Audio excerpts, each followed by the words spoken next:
Hello everyone, তোমরা সবাই কেমন আছো? আমার নতুন আরেকটি ব্লগে তোমাদেরকে স্বাগতম। এখন আমি আছি রংপুর মেডিকেলের সামনে একদমই।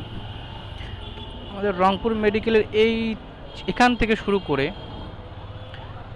এই ময়লার ডাস্টবিন পর্যন্ত যে পরিমাণে জ্যাম থাকে খুবই বিরক্তিকর। আসলে এই জ্যামটা মূলত এই বাসগুলোর কারণেই হয়, কারণ এখানে বাসগুলো সাইড দিয়ে দাঁড়ায় থাকে, যার কারণে আসলে জ্যামটা লাগে। এরাই রাস্তার অর্ধেকটা ওরা দখল করে থাকে।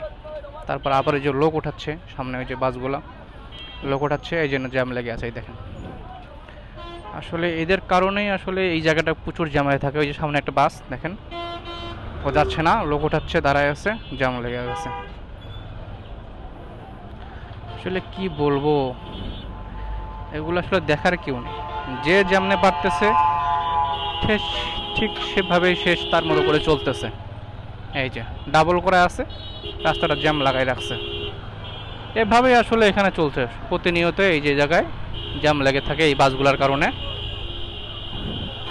আর একটা জিনিস সব থেকে এখানকার বিরক্ত লাগে, সেটা হচ্ছে যে এই ময়লার ডাস্টবিনটা, যে একটা মেইন রোডের সঙ্গে একটা ময়লার ডাস্টবিন দিয়ে রাখছে।